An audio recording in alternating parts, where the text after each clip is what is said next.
programa Cultura Espírita, do Instituto de Cultura Espírita do Brasil. Olá, meus amigos, meus irmãos, muita paz em todos os corações.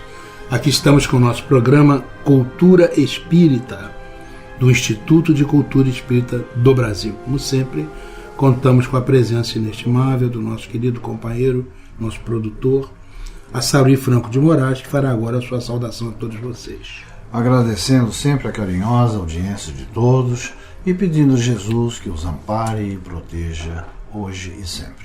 Também conosco aqui o nosso querido amigo, irmão Joel Vaz, que daqui a pouco estará apresentando a sua agendinha de luz. Joel, sua saudação aos nossos irmãos. Mestre amado Jesus, fique conosco sempre, em todos os instantes das nossas vidas. Meus irmãos, estamos terminando o nosso mês de outubro, nosso mês de Kardec, né? Um mês muito especial no nosso Instituto Cultura Espírita, onde tivemos algumas novidades interessantes, alguns seminários muito bons, e vamos nos preparando para o final do ano, né? Que já está chegando aí com o novembro, que na verdade é o último mês de atividade do nosso Instituto, porque em dezembro, logo no dia 7, nós temos o encerramento do ano, com a comemoração do aniversário do ICEB e aquela palestra que a gente faz mostrando tudo o que aconteceu ao longo do ano.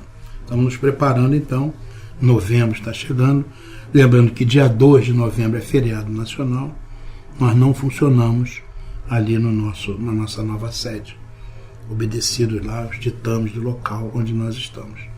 Então nós em novembro vamos começar só no dia 9, naturalmente com o nosso Assaruí, que vai continuar a sua apresentação. Mas dia 2 não temos atividade. Mas o nosso Instituto está aí à disposição de todos, com a nossa TV, Web TV, né?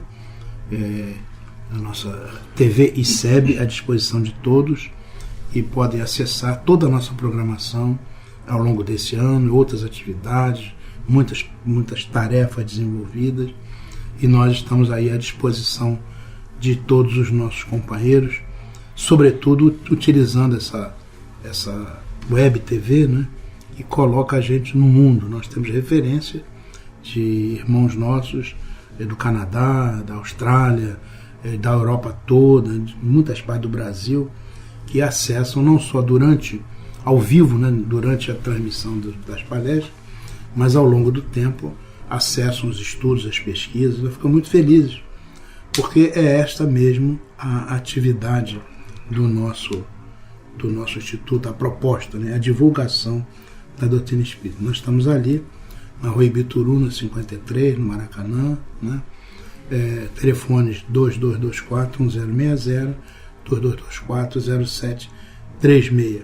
Nosso e-mail, Instituto de Cultura Espírita do BR, @gmail.com, e há um outro ainda, culturaespírita@oi.com.br, e o nosso site www.portaliceb.org.br. Se você entrar nesse site, lá dentro você vai encontrar um link, né, para a Web TV, a TV ICEB, e a partir dali você pode ouvir completamente toda a nossa programação. Vamos então ouvir agora o nosso Joel com a nossa... César, desculpe, um minutinho só.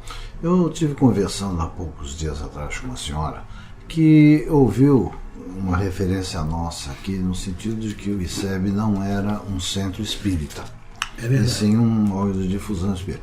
Então eu acho que seria interessante, ela não conseguia entender a diferença. Então eu acho que talvez em alguns minutos, segundinhos, aí você possa explicar para o pessoal, na verdade, por que surgiu o ICEB e qual é o sentido, né, da existência dele. Na verdade, as nossas raízes estão associadas à existência aqui, nos anos 50, né, de uma faculdade de estudos psíquicos. E a tentativa era organizar mesmo, de maneira oficial, uma faculdade desse tipo. Isso não foi possível por causa da legislação, das dificuldades de muitas ordens, e em função disso, de Olinda Amorim e um grupo de pioneiros resolveram fundar alguma coisa que não ia depender da autorização do governo. E foi assim que surgiu o Instituto de Cultura Espírita do Brasil, cuja proposta é elaboração de pesquisas, desenvolvimento de estudos, né, publicação desse material, divulgação, é cultura espírita. não é um centro espírita no sentido comum, nós não temos passes, água fluidificada, não temos esse tipo de tratamentos. O nosso objetivo estatutário é estudo e pesquisa e a divulgação. É isso que nós fazemos. Nós oferecemos material que normalmente as casas espíritas não têm, que são fruto dos nossos estudos e pesquisas, né? O que não quer dizer que a gente abdique da atividade espírita, que nós frequentamos casas espíritas, certo, naturalmente, mas no Instituto nós não temos essas coisas. Não é um centro espírita no sentido tradicional. É um estudo um estatuto, um instituto de estudos e pesquisas para a divulgação da doutrina espírita. Tá certo. Joel, por favor. Vamos começar aceitando um convite da dona Iraci, docíssima figura, extraordinária dirigente, presidente da Casa Espírita Joana de Ângeles, da Barra da Tijuca, que foi quem organizou o seminário que teve a presença do Divaldo no mês passado. Magnífico. Magnífico, uma coisa absolutamente incomum. Então, ela tem uma casa, ela dirige uma casa que é encantadora, sob todos os aspectos encantadora, num lugarzinho ali na Barra da Tijuca, que fica na Avenida Gilberto Amado 311. Gilberto Amado é aquela rua que sai do miolo da Barra da Tijuca, passa por baixo do viaduto para retomar a Avenida das Américas. Ela fica ali, escondidinha, abrigada sobre uns flamboyants lindos, enfim, um lugar maravilhoso, com uma programação realmente espetacular, espetacular. Tem todas as coisas que a gente sonha encontrar numa casa espírita. Então, a obra social chama-se Mãos Unidas. Juntando tudo, dá para ajudar muita gente. E eles então têm evangelização para adulto e infantil, tem cesta básica, dentro desse projeto Seara de Luz, hein? Reforço escolar, assistência social, assistência médica, assistência psicológica, assistência oftalmológica, assistência odontológica, até assistência jurídica, cursinhos de inglês e cursos de informática. Mas o que me encantou foram os cursos que são ministrados à base dos livros que formam esta biblioteca de saber da doutrina espírita. Por exemplo, um curso, Obras de Allan Kardec. Esse curso consiste no estudo do Livro dos Espíritos, do Livro dos Médiuns, o Evangelho segundo o Espiritismo, a Gênese, o Céu e o Inferno. Outro curso, Obras de André Luiz, Nosso Lar, Mensageiros, Missionários, Ação e Reação, Evolução em Dois Mundos. Outro curso, Obras de Joana de Ângeles, O Homem Integral, Constelação Familiar, O Ser Consciente, Conflitos Existentes. É uma coisa maravilhosa. E aí tem um curso de orientação mediúnica com as obras de Ivone Pereira, além de cursos para os pais na sua relação com a família, com os filhos e tal. Esses cursos acontecem às quintas-feiras e aos sábados, em diversos horários.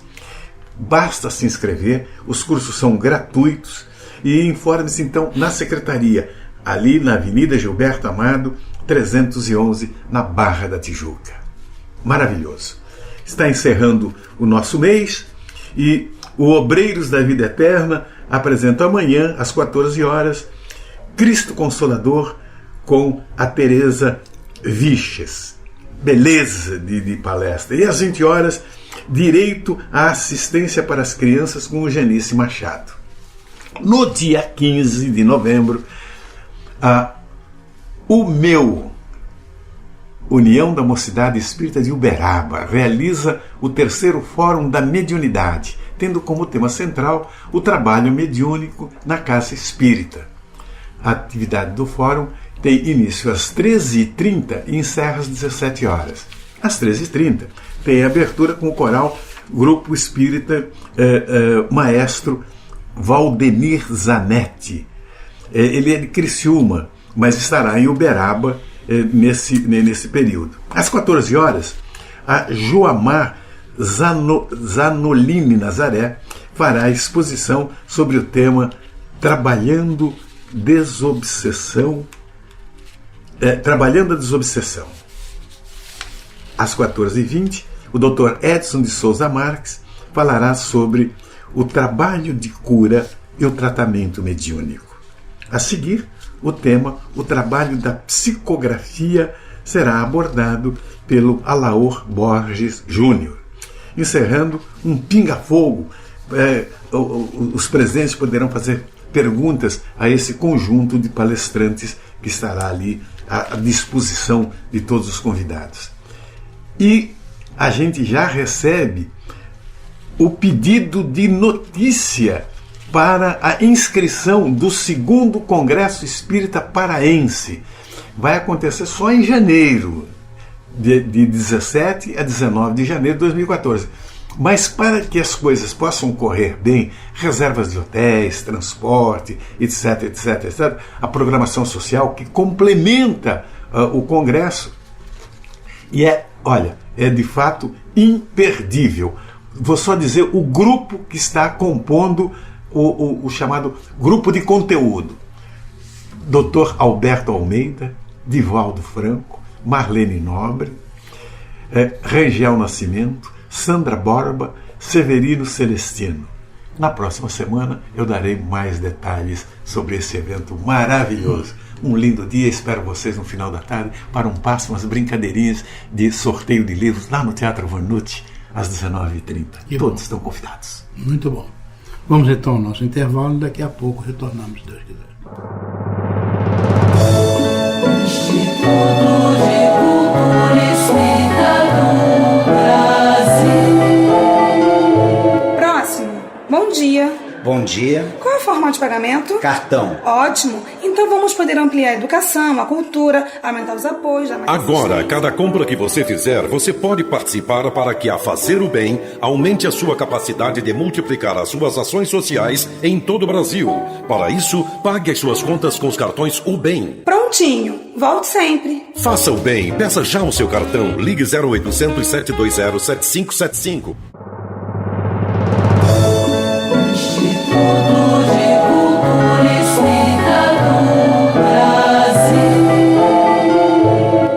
Olá, meus amigos, meus irmãos. Estamos retornando com o nosso programa Cultura Espírita do Instituto de Cultura Espírita do Brasil, pelas ondas amigas da Rádio Rio de Janeiro, 1400 kHz, a emissora da Fraternidade. E, como sempre, contando com a ajuda inestimável do nosso companheiro, nosso engenheiro de som, Toninho Barbosa, que nós agradecemos profundamente. Nesse bloco vamos responder as perguntas dos nossos irmãos. E dessa vez a Saruí é para apertar, viu? É para apertar, porque a nossa Marta Campos de Moraes, acho que você vai pedir para entrar de férias de novo. Com certeza, eu ia dizer isso. Ela pergunta o seguinte: qual é a opinião espírita sobre drogas e homossexualismo? Não é? Eu posso entrar agora de férias? Meu Deus do céu, vamos lá. Olha, minha irmã, sobre as drogas, o espírita deve enxergar um usuário com profundo senso de caridade e merecedor da solidariedade que um ser humano deve ter com relação ao outro. A educação, o respeito, o amor são ingredientes fundamentais para se atingir o coração do usuário de drogas e procurar ajudá-lo a se livrar da prisão que ele próprio criou para si. Porque é através desse processo de atingi-lo, de sensibilizá-lo, que vai fazer com que ele efetivamente queira ser tratado e queira se livrar disso. Porque é uma questão íntima que vai de dentro para fora, né? Condenar um drogado é muito fácil. E é só apontá-lo e tecer comentários destrutivos. Mas não foi isso que Jesus legou aos homens.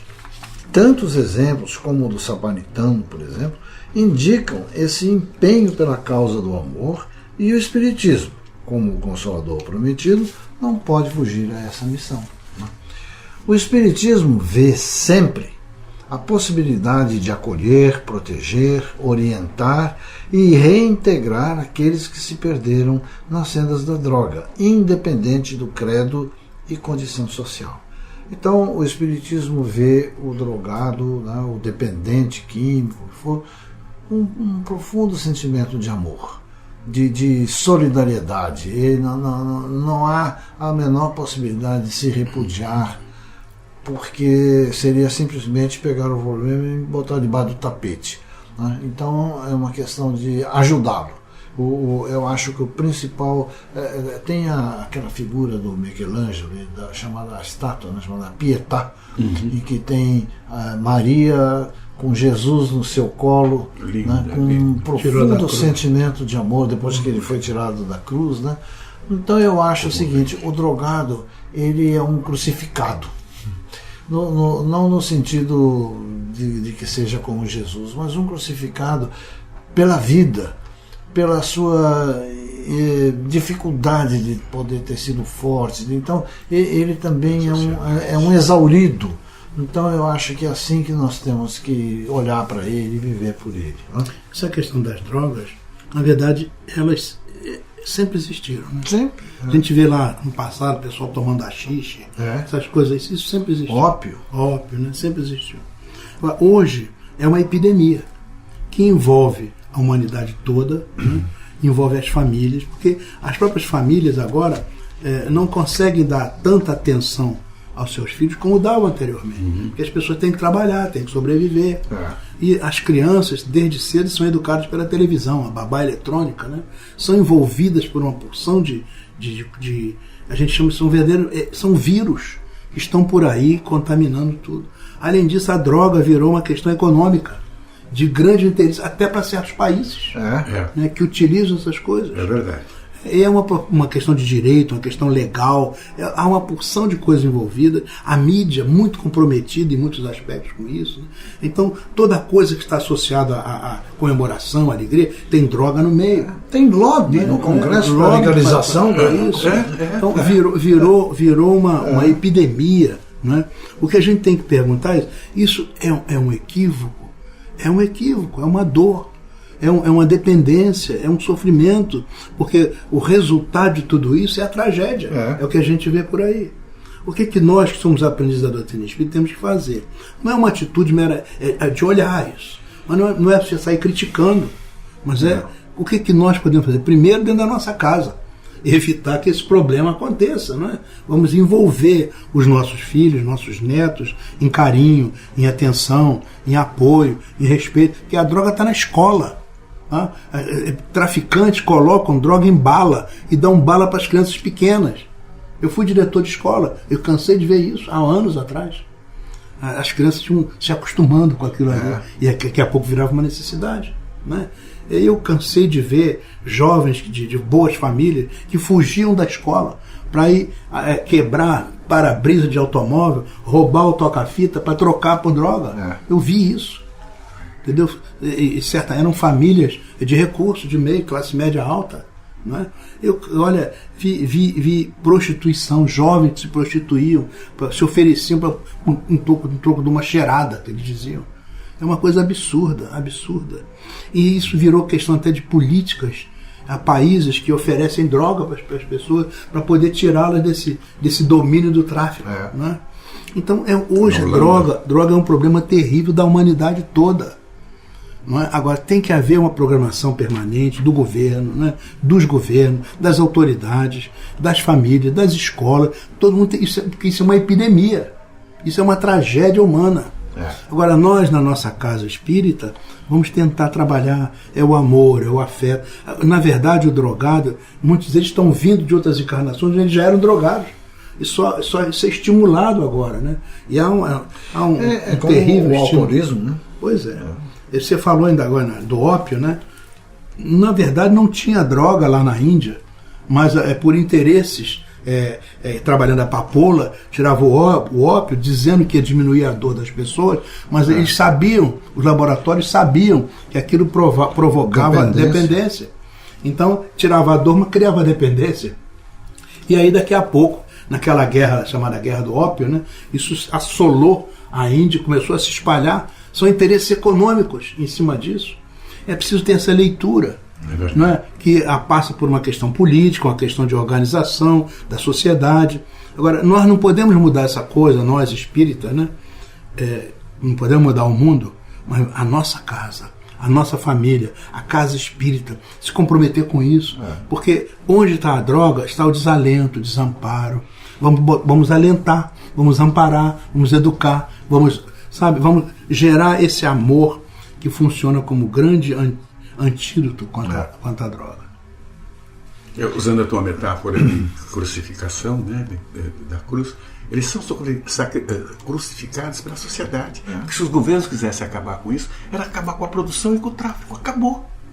Não tendo a mas é o que o César falou.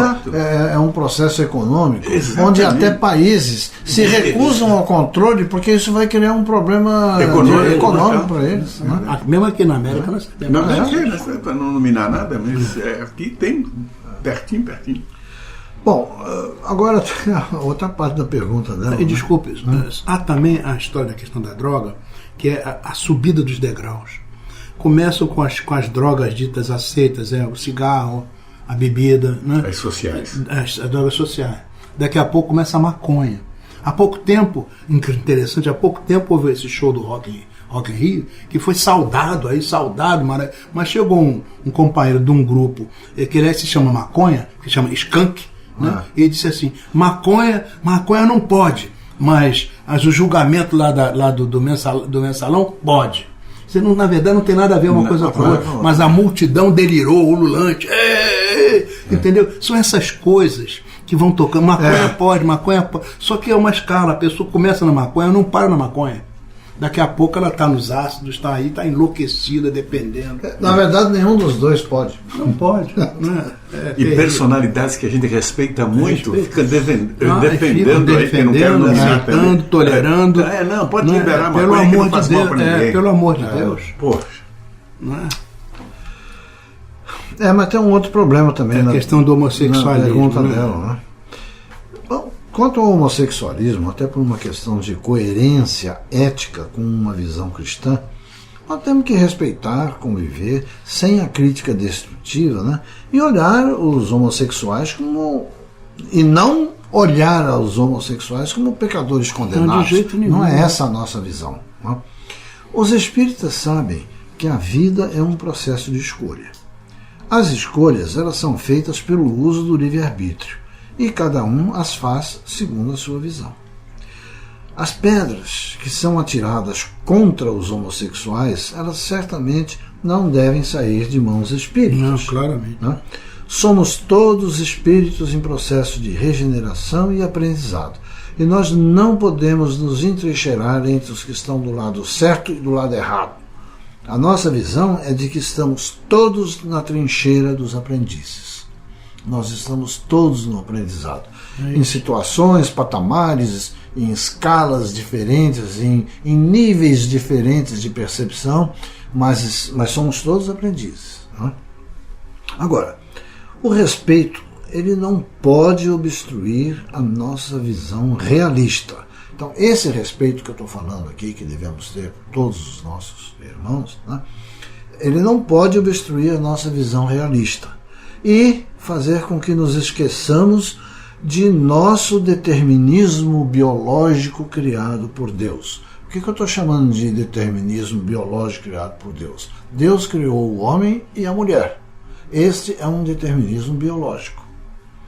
Então, respeitar os nossos irmãos homossexuais, defendê-los das ofensas e dos ataques sociais, significa que os enxergamos como irmãos e filhos de Deus, mas não significa que incentivamos e popularizamos as suas escolhas. Então, outra questão interessante, importante também, como falando das drogas, né? O homossexualismo sempre existiu. Quando você olha entre os romanos, né, entre os gregos, o homossexualismo sempre existiu. O problema hoje virou uma virose. Não é? Há uma divulgação. Incentivante. É um incentivo, um estímulo terrível. A legislação ao invés de amparar as criaturas, de apoiar, parece que estimula as pessoas. A mídia está aí em estimular, as novelas estão cheias disso, como se fosse assim, de um lado ridiculariza, de outro lado é como se fosse o grande herói. E daqui a pouco, eu me lembro do Bernard Shaw, que era um filósofo inglês, aliás, muito inteligente, escritor, teatrólogo e também muito crítico. Ele certa vez voltou dos Estados Unidos e disse assim, nunca mais eu vou aos Estados Unidos. Por quê? Na primeira vez que eu fui lá, o homossexualismo era reprimido. Na segunda vez era tolerado. Na terceira vez ele é estimulado. Na quarta vez vai ser obrigatório. Por isso, nunca mais eu vou lá. Dizia o Bernard Shaw. Não é? Exatamente. A gente respeita os nossos embora irmãos. que seja obrigatório. Não é? Mas o que está acontecendo é que parece que é um movimento midiático, né? Estimulando as coisas. Né? Na verdade, nós sabemos que nós somos espíritos, estamos aprendendo o amor, né? Que passa por várias facetas. Se tem irmãos nossos nesse momento vendo o amor dessa maneira, nós respeitamos. Agora, como você falou, nós fazemos as nossas escolhas. E a gente tem que tomar cuidado, porque muitas vezes isso acaba em questões destrutivas, né? Questões de paixões dilaceradoras. Né? E o que a gente nota, a história disso geralmente acaba mal. Quantos suicídios, né? Quantos assassinatos têm acontecido por causa de questões equivocadas na condução desses processos amorosos. Então, vamos respeitar os nossos irmãos, né? De maneira alguma, e nada contra, amá-los. Agora vamos trabalhar para que esse determinismo biológico, né, possa estar sempre presente e, sobretudo, a nossa relação de respeito para com tudo e para com todos seja continuadamente presente. Perfeito. Tá certo? Vamos então encerrando essa nossa parte e daqui a pouco estará conosco aqui o nosso irmão Geraldo com a nossa internet do bem. Instituto de Cultura Espírita do Brasil. Meus amigos, o PPS que está sendo divulgado hoje na página do ICEB é um poema de autoria de Sérgio Jockman. Esse poema nos fala sobre votos. Votos sinceros que se faz a alguém, a quem se quer bem, e desejamos toda sorte de felicidade. Vejamos o que nos fala esse poema. Os votos. Desejo primeiro que você ame, e que amando também seja amado, e que, se não for, seja breve em esquecer, e que, esquecendo, não guarde mágoa. Desejo, pois, que não seja assim, mas se for, saiba ser sem desesperar. Desejo também que tenha amigos, e que esses amigos, mesmo maus e inconsequentes, sejam corajosos e fiéis, e que pelo menos em um deles você possa confiar sem duvidar. E porque a vida é assim, desejo ainda que você tenha inimigos, nem muitos nem poucos, mas na medida exata, para que algumas vezes você se interpele a respeito de suas próprias certezas. E que entre eles haja pelo menos um que seja justo, para que você não se sinta demasiado seguro. Desejo depois que você seja útil, mas não insubstituível. E que nos maus momentos, quando não restar mais nada, essa utilidade seja suficiente para manter você de pé. Desejo ainda que você seja tolerante, não com os que erram pouco, porque isso é fácil, mas com os que erram muito e irremediavelmente. E que, fazendo bom uso dessa tolerância, você sirva de exemplo para os outros. Desejo que você, sendo jovem, não amadureça depressa demais, e que, sendo maduro, não insista em rejuvenescer. E que, sendo velho, não se dedique ao desespero, porque cada idade tem o seu prazer e a sua dor, e é preciso deixar que eles escorram por entre nós.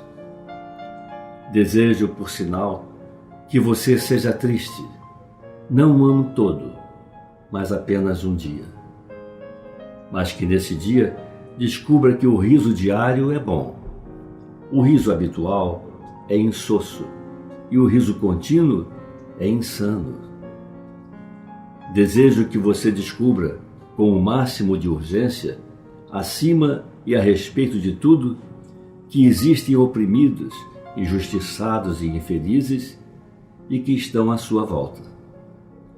Desejo ainda que você afague um gato, alimente um cuco e ouça o João de Barro erguer triunfante o seu canto matinal. Assim, você se sentirá bem por estar em sintonia com a natureza. Desejo também que você plante uma semente, por menor que seja, e acompanhe o seu crescimento, para que você saiba de quantas muitas vidas é feita uma árvore.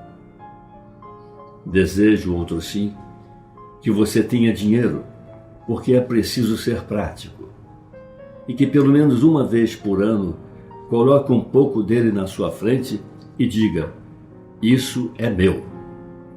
Só para que fique bem claro quem é o dono de quem.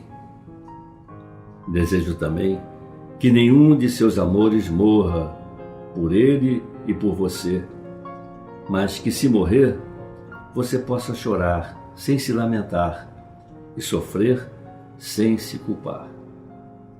Desejo, por fim, que você, sendo homem, tenha uma boa mulher e que, sendo mulher, tenha um bom homem. E que se amem hoje, amanhã e nos dias seguintes. E quando estiverem exaustos e sorridentes, ainda haja amor para recomeçar.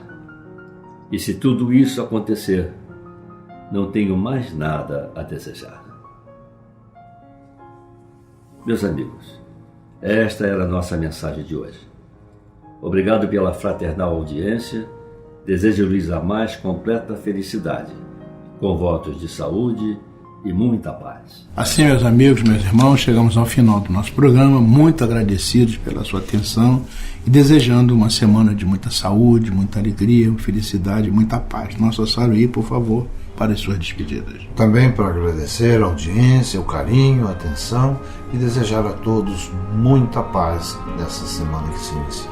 Então até a próxima semana, neste horário, se Deus quiser. Pela Rádio Rio de Janeiro, o Instituto de Cultura Espírita do Brasil apresentou Cultura Espírita.